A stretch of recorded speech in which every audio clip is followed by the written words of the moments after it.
Welcome back to another video. It's your boy Pat. Today we're going to be talking about features that will make ESG football the best football game ever created. Now, let me say everything I'm going to be saying in this video has already been confirmed by the devs. It is not opinionated. It is not speculation. It's already been confirmed. Obviously, all of these features will not be dropped at once because, as y'all know, it's a small team working on this game, but nonetheless, all these features are coming to the game at some point. So let's hop right into it. So the first thing they will be adding to the game is a stat called durability. It's kind of going to work like the wear and tear system from NCAA. So pretty much how it's going to work is throughout the course of a game, as you take on more and more hits, your stamina bar is not going to replenish to 100%. So let's say you took on a bunch of hits as a running back and now your stamina bar is halfway full and it won't go past that because you're not the correct weight. Your build is not going to be viable on the field no more because all your stats across the board done took a hit because you don't have a high enough durability stat, if that makes sense.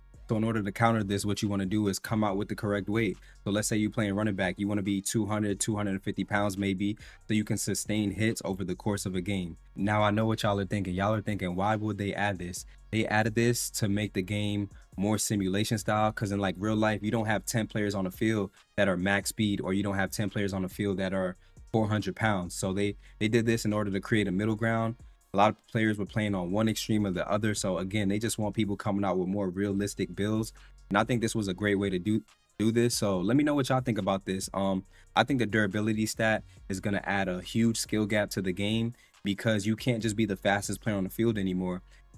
Stick skills is definitely gonna reign supreme as always, as it always did. So yeah, I think this is just gonna add a whole new layer to the game. When you in that builder, you're gonna have to think, where do I want to make a sacrifice? Because if you sacrifice when it comes to your weight, you're gonna definitely feel it on the field. All right, so the next feature we're gonna be talking about that ESG is gonna be adding to the game is dynamic field awareness.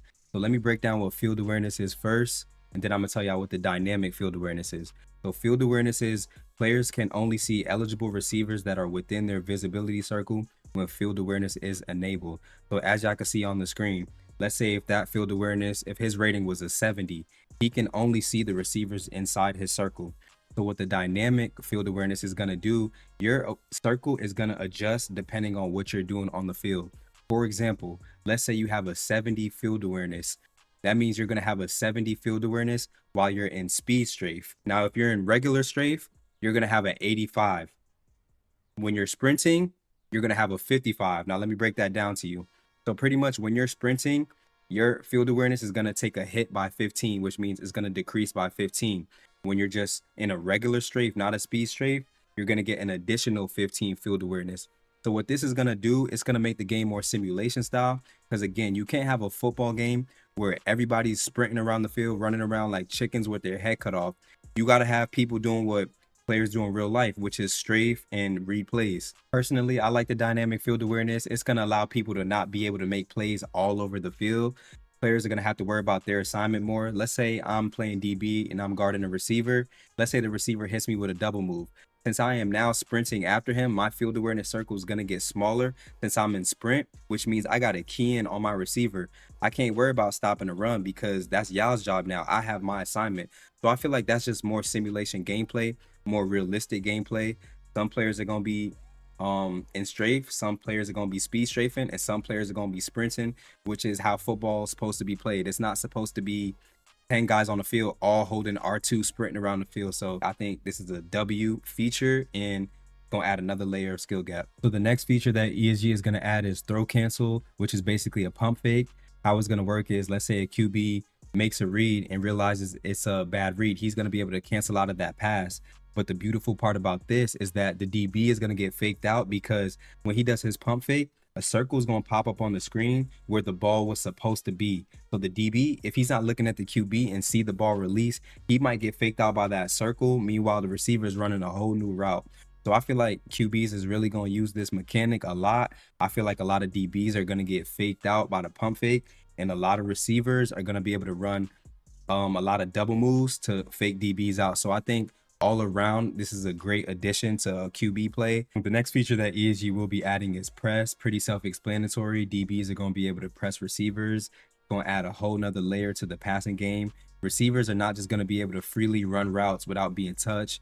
They're going to be caught in different animations, jostle animations. So The DBs are going to have their hands on the receivers throughout the routes and be able to do certain things depending on who's stronger. So an example of this, let's say you got a tight end lined up against a cornerback. The tight end, since he's going to be much bigger than the corner, he's going to be able to push him off and get open.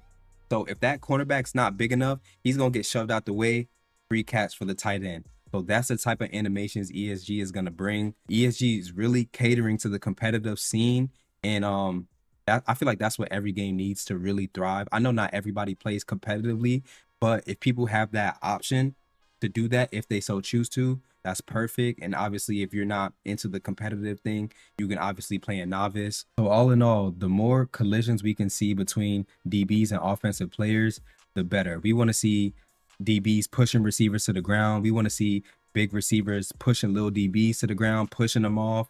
We want to see pass breakups. We want to see collisions in the air. We want to see we want to see every dynamic between a DB and an offensive player. So if ESG brings us that, chef's kiss, everybody wins. So the next feature that ESG will 100% be adding is player customization. I know a lot of people are wondering, can you customize your player? As of right now, they're doing skins like Fortnite, so you pretty much get the whole outfit, but in the future, you'll be able to customize your player from head to toe, from helmet, visors, towels, backplates, sleeves, all of that good stuff. And that'll probably be linked to Pro-Am, so you'll be able to customize your player while customizing your team, customizing your field, kind of like 2K's Pro-Am. So again, they know the community. We want to customize our player. We want our own drip. They are 100% aware and they are working on it. It's just a matter of what do they want to work on first. And I'm pretty sure the world wants 11 on 11 before anything. So that's exactly what they're giving us. But customization is 100% coming. And that's a day I'm really looking forward to, because the skins are cool. Like, you get some pretty cool and unique skins, but I mean, nothing beats just being able to customize your player exactly how you want them. So, all right, so the next feature that ESG will be adding is custom playbooks and packages. Custom playbooks, pretty self-explanatory. You'll be able to come up with your own plays and make your own playbook. Fire. But with packages, you'll be able to put players in whatever spot you want within the offense and defense. So let's say we're on offense, we're in a certain formation, I'm the tailback, I'm running back, but then in this next formation, my QB wants me as the fullback. He'll be able to put me as fullback in certain formations or running back in certain formations. Same with the defense. In one formation, I could be a corner. In the next formation, I could be a strong safety. So just that flexibility to put players wherever you want them, hide weaknesses within the team, is so next level. It's not even funny. Like, wait, there's more. Now imagine players being able to sub in or out depending on what package is called. For example, let's say we got our wide receiver 1 on the field, and again, wide receiver 1, well, he can't guard a soul on defense. So when we get on defense, we're going to sub him out, put in our lockdown corner. Our wide receiver can now watch the game live from the sideline, and then when we get back on offense, we will then sub him back in because he's our wide receiver 1 and he can go back to killing. That is crazy. So yeah, I'm curious to see what you guys think about the custom playbooks and packages. I feel like this is going to be a great move, not forcing players to play both sides of the ball. I think that's going to make a lot of teams more dynamic. Again, players will be able to play to their strengths, hide certain players on defense, hide your weaknesses. Again, another crazy layer in the skill gap of ESG. So yeah. All right, so that is going to wrap up today's video on features that will make ESG the best football game ever created. I could have kept this video going much longer, but in order to keep this video nice and condensed, I pretty much just gave you the bread and butter, some features I really like. If y'all want a part 2 of this video where I can talk about more things ESG, more features that will be coming in the future, and just explain that to y'all, let me know down below in the comment section. I'll be glad to do that. I had a lot of fun recording this video, I'm not gonna lie, just talking about the future of ESG. Yeah, let me know down below in the comment section, what was your favorite feature that is going to be coming to ESG? What would you like to see added? And just your thoughts and opinions on everything. Thank y'all for tuning in, and I'm gonna catch y'all in the next one.